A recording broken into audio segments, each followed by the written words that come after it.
Bonjour à tous, ça c'est moi, Tiffany, et voici Mathis. Ensemble, nous avons décidé de partir en road trip en Asie du Sud-Est. Au programme 6 pays, nous rêvions de découvrir une autre culture et de voir ce qu'il y avait de l'autre côté du globe.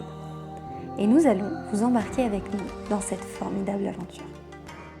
Dans l'épisode précédent, nous vous avons emmené en Inde et parcouru plus de 2300 km. Aujourd'hui, nous nous dirigeons vers le Vietnam.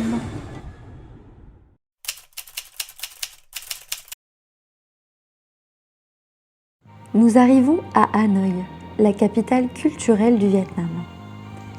Hanoï est connue également pour son bruit ambiant des scooters. Mais lorsque nous arrivons, nous avons réellement l'impression que la ville est calme comparée à l'Inde. On nous a dit qu'Hanoï, c'était une ville qui était super polluée, qui avait énormément de roues.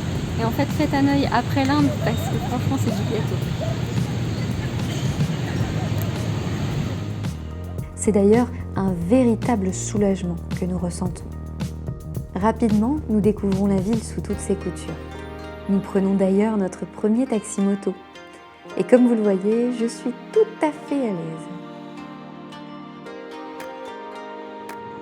Nous découvrons le temple au milieu du lac.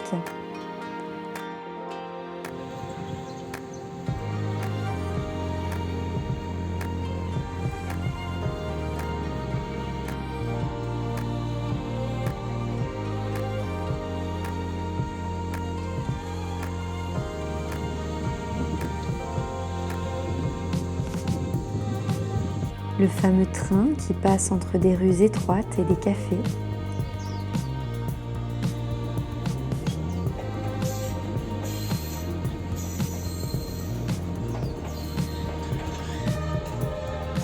Et son quartier, les 36 corporations. En effet, les rues principales du centre-ville sont réparties par corporation, par métier si on veut. On y retrouve la rue des bijoutiers, des tissus, des épices, avec quelques adaptations modernes, comme la rue des Bars.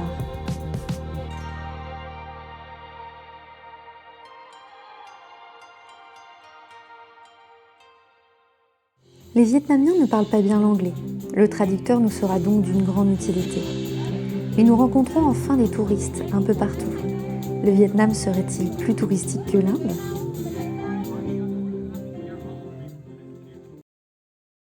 Nous avons la chance d'assister à un spectacle de marionnettes très connu à Hanoï, retraçant des histoires anciennes de la culture vietnamienne.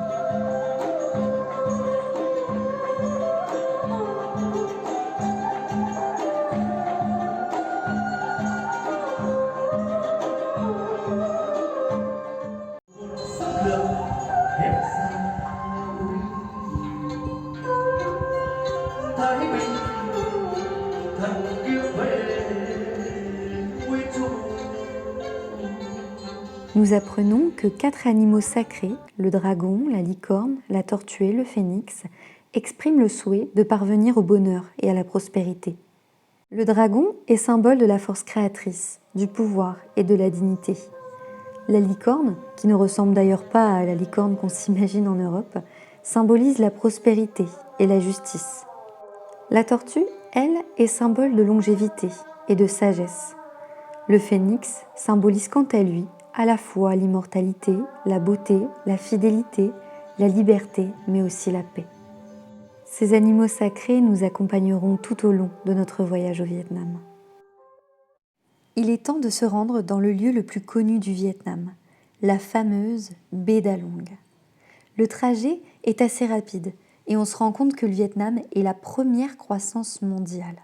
Autrement dit, le Vietnam est le pays qui se développe le plus rapidement au monde. En 4 ans, le temps de trajet Hanoï-Along s'est divisé par 2 par la route.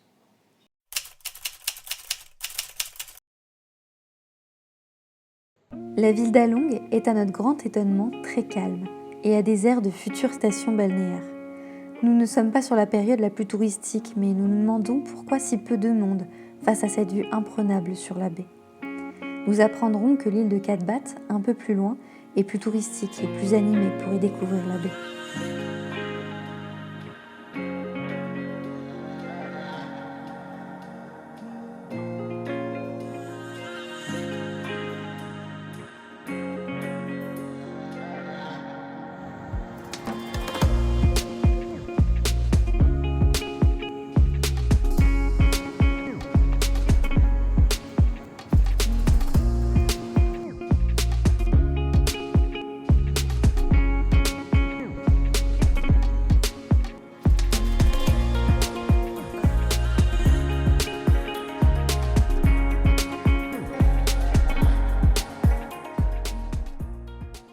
Nous partons donc en excursion sur la baie d'Along.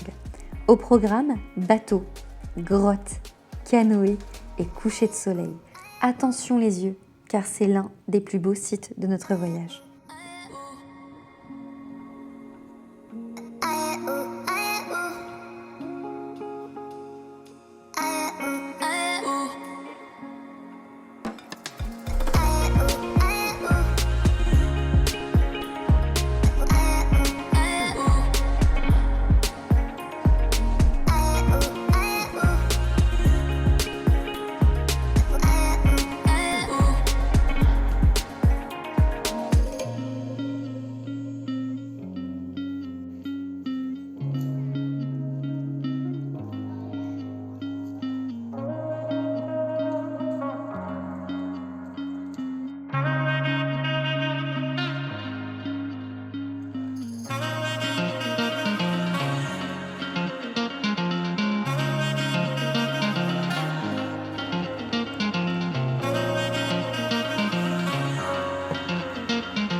Kérdezték, hogy a gyerekeket más.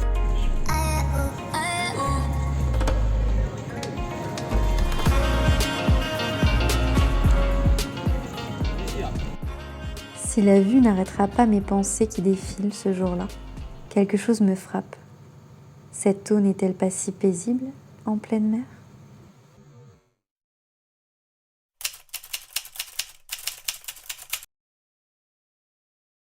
Nous partons pour Ninh Binh. Cette ville est réputée pour être la baie d'Along terrestre du Vietnam. À notre arrivée, nous rencontrons des pluies diluviennes qui nous freinent dans nos explorations. De plus, tout est loin et nécessite un taxi. Ce sont nos premiers moments d'ennui. Le temps ne nous arrêtera pas bien longtemps avant de découvrir cette fameuse baie.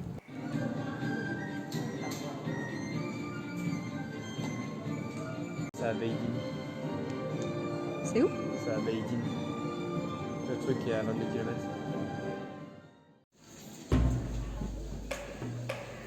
La visite se fait en barque. Nous sommes 4 touristes et c'est une petite dame d'une 60aine d'années qui naviguera à la main.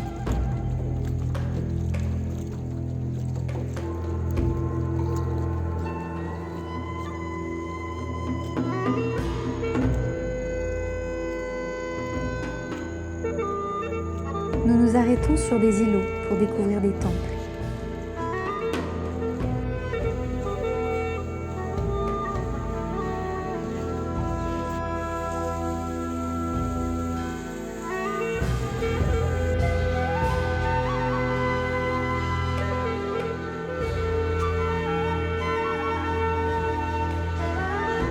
Ici, le temps se gâte.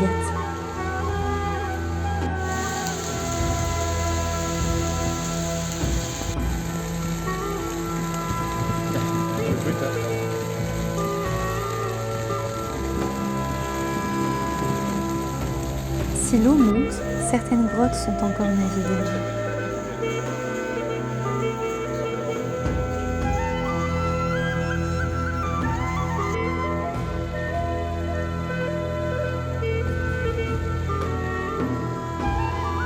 Et nous découvrirons même l'île utilisée à la réalisation du film King Kong. C'est avec curiosité que j'ai demandé à la petite dame s'il y avait des crocodiles dans l'eau. Elle m'a répondu en rigolant qu'il y en avait effectivement des gros. Vous imaginez bien qu'à ce moment, je me suis empressée de retirer ma main de l'eau. Nous prenons ensuite un bus de 12 heures, de nuit, pour rejoindre Hue. Le bus est classe, mais nous n'avons pas dormi de la nuit. Autant vous dire que ça secoue les routes de campagne.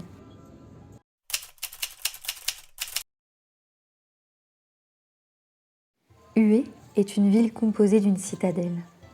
C'est une nouvelle excursion qui nous attend entre tombeaux, bateaux et monuments au charme fou.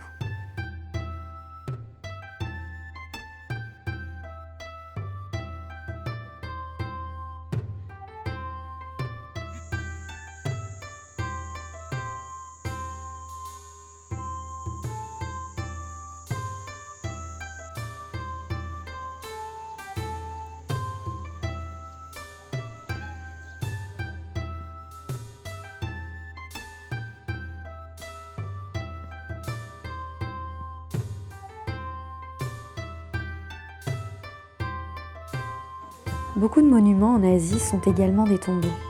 Cela reste assez vertigineux quand on imagine tout le temps passé sur chaque détail pour une seule et même personne.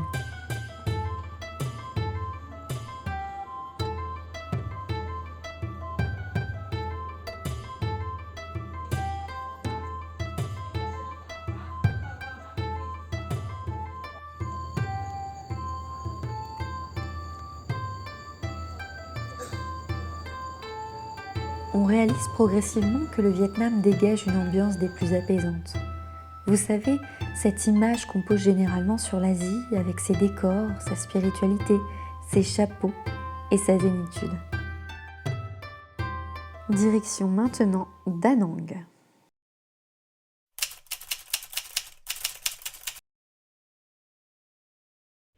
Nous arrivons à peu près à la moitié du périple au Vietnam lorsque nous arrivons à Da Nang. En chevauchant notre premier scooter conduit par Mathis, nous visitons des temples comme celui de Lady Buddha, mais aussi les Marble Mountains, les montagnes de marbre. Dans ces montagnes se cachent des grottes incroyables, des grottes faisant office de temples.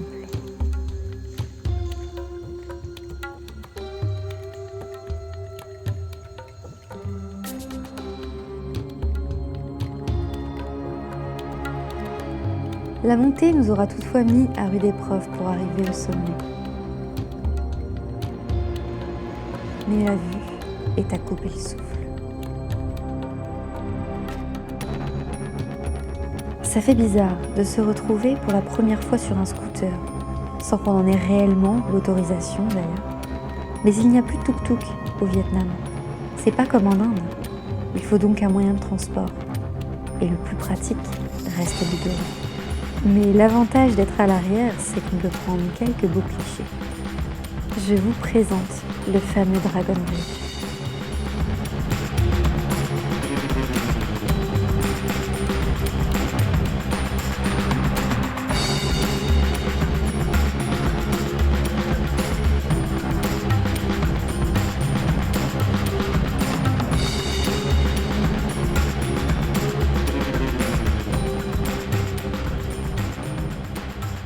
Même si je m'attendais à des plages paradisiaques avec eau turquoise, vous savez, le Vietnam longe la mer et nous allons faire de même.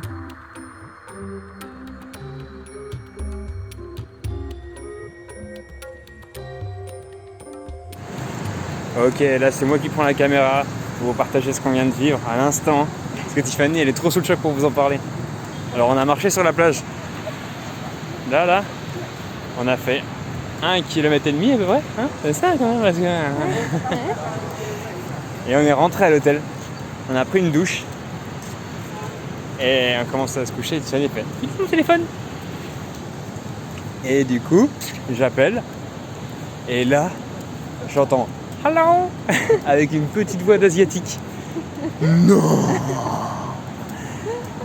Et en fait, au tout bout de la plage où on a marché, au bout d'1,5 km, j'ai foutu Tiffany dans le sable et son téléphone il est tombé. Et quelqu'un l'a trouvé, elle nous a gentiment attendu, elle nous a attendu au moins 3/4 d'heure, 1 heure quoi. Ah si, le temps de rentrer et tout. Donc voilà, Tiffany, un petit commentaire? T'es où? So grateful. J'ai trop de chance.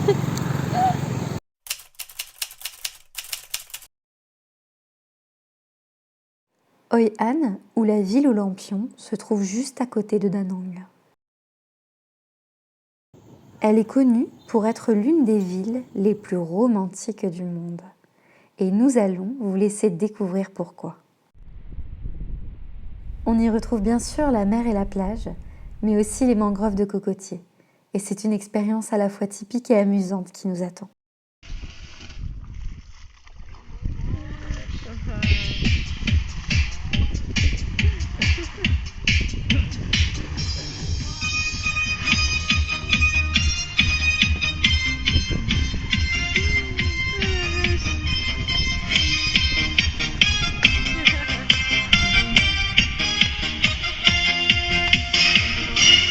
Năm anh em cho một chiếc xe tăng đi năm bông hoa.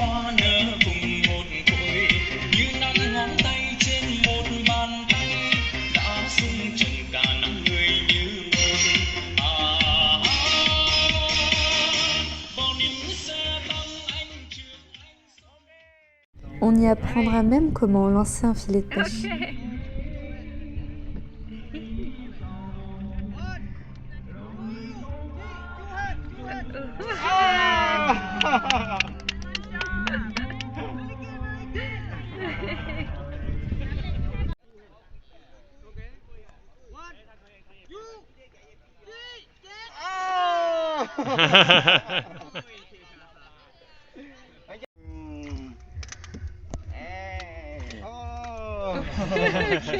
Oh lolo. Oh lolo. Wow. Wow, wow. Ok, thank you. Mais surtout, la nuit, la ville est sublimée par des lampions de toutes les couleurs, installés dans les rues, mais aussi sur des barques, créant un cadre des plus romantiques.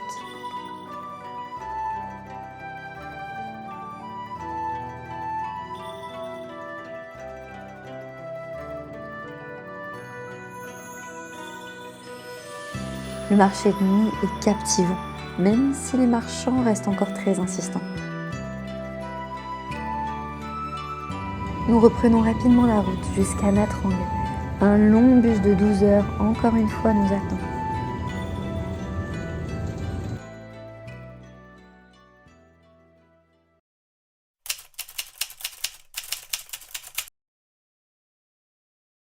Quand nous arrivons à Nha Trang, nous sommes encore en période de mousson, donc il pleut énormément.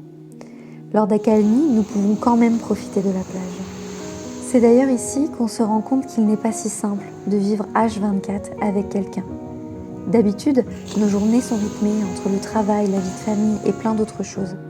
En voyage, on vit tout intensément et on est souvent confronté à nos propres peurs. Ça marque le début d'un apprentissage à écouter l'autre, ses difficultés, accueillir ses émotions sans toutefois se perdre en soi. Et c'est pas si simple.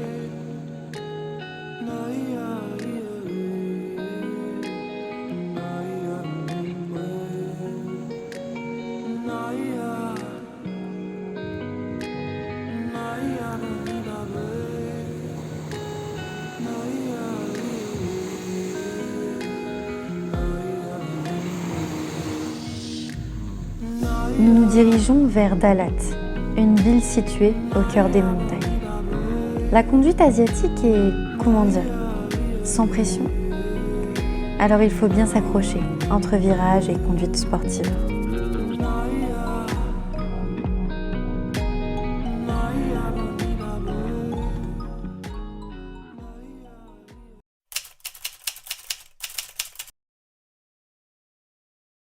La ville en elle-même est simple. J'ai quand même pu faire du pédalo pour la première fois. En fait, le voyage, c'est un enchaînement de premières fois. Et c'est très loin d'être fini. Mais autour de la ville, il y a quand même quelques pépites à découvrir. Nous avons pu faire de la luge au cœur des cascades.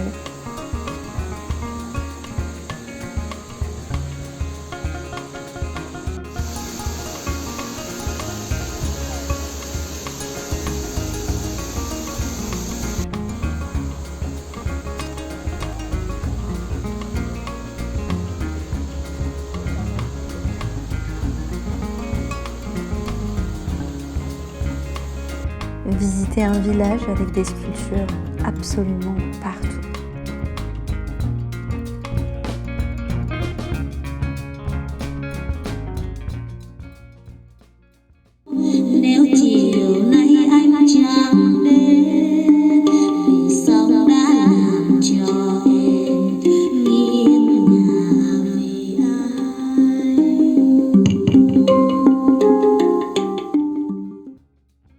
Et sa fameuse Crazy House, autrement dit, la maison folle.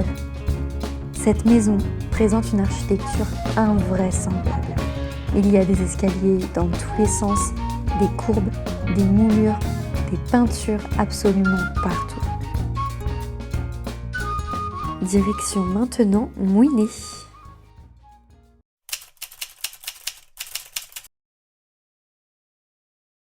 Nous attendons à arriver dans l'auberge, pieds dans le sable, car Mui Né est connu pour son bord de mer. Seulement, depuis un an, une digue en béton est construite sur des kilomètres de long, cassant toutes les plages de la ville. Nous découvrirons alors son village de pêcheurs.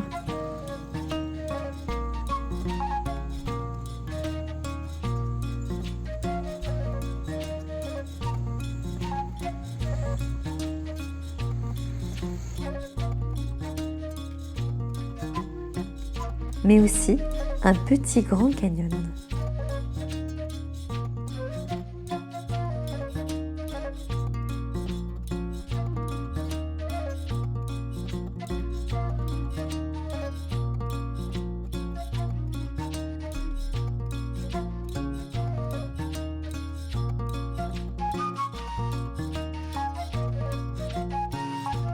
Nous tombons également sur un mini-zoo plus ou moins légal.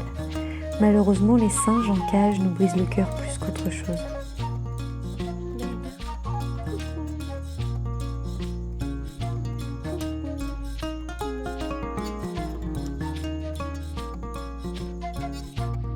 Après 2 jours de recherche, nous tombons enfin sur une plage non polluée et sans digue.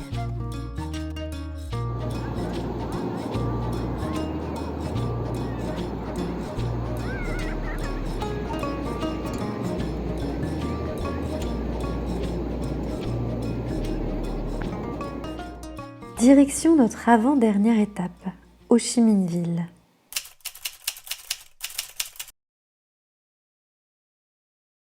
Ho Chi Minh Ville est la capitale économique du Vietnam et nous allons vite comprendre pourquoi.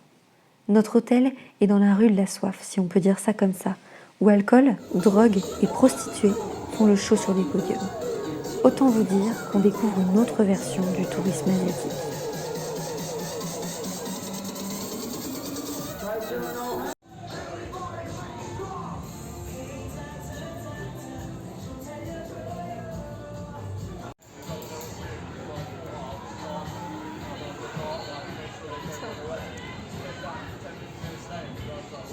Heureusement, nous rencontrons Pierre, un Français très sympathique avec qui nous avons pu échanger. 4 jours ici sont beaucoup trop longs. Mais notre dernière étape, et pas des moindres, nous attend. Direction l'île de Phu Quoc.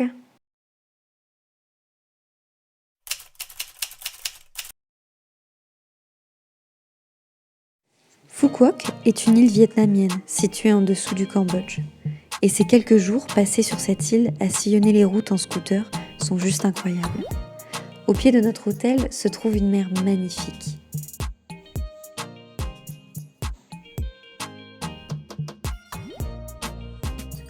Impressionnant à quel point elle est transparente.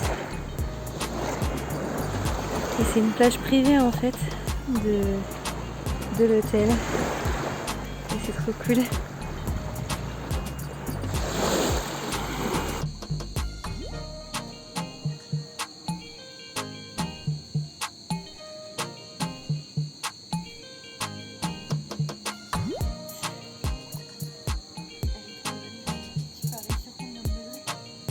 Je sais pas, 28. En sillonnant les routes de l'île, nous traversons un village coloré et moderne, exclusif pour les touristes. Le seul problème, c'est qu'il n'y a personne ici. Nous comprendrons par la suite que la Chine est confinée et que ce village attend leur retour. Mais c'est avec grand plaisir que nous profiterons calmement de la plage de Kem, notre première plage paradisiaque. Avec Mathis, nous échangeons régulièrement sur nos ressentis en voyage et quelque chose me laisse perplexe. Sur une plage comme celle-ci, on s'attend à être émerveillé, comme si plus rien ne comptait, à ne plus penser. Et la réalité, c'est que ce qui nous anime est toujours là.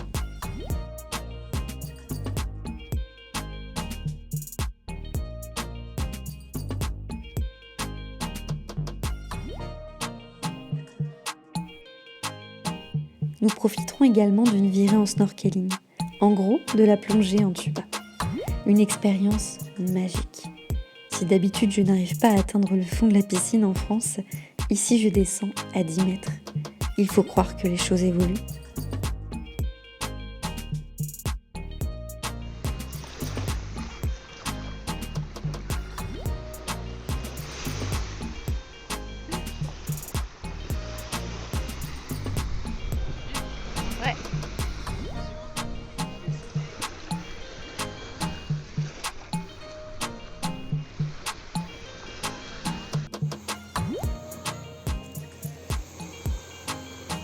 Il est déjà temps de rentrer à Ho Chi Minh.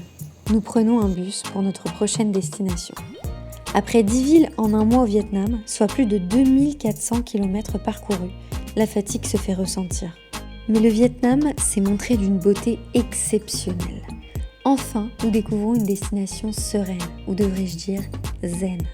Par ses décors, ses temples, sa culture et sa nourriture délicieuse, le Vietnam est simplement une destination à ne pas manquer. Le nord du pays est tout à fait représentatif de sa culture. Le sud est déjà plus cosmopolite, mais s'axe davantage sur la mer. C'est également une destination construite pour le tourisme, car son économie en dépend, avec ses bons et ses moins bons côtés. C'est assez étrange d'ailleurs de se retrouver en posture de touriste, porté par les locaux comme si nous étions rois. Je dois dire que ce sentiment nous met assez mal à l'aise avec Mathis. Arriverons-nous à dépasser cette façade touristique pour en apprendre davantage sur la vie asiatique ? Arriverons-nous à profiter pleinement de l'instant présent ? Que nous apprendront les autres pays d'Asie ? Je vous laisse alors découvrir dans le prochain épisode notre nouvelle destination, le Cambodge.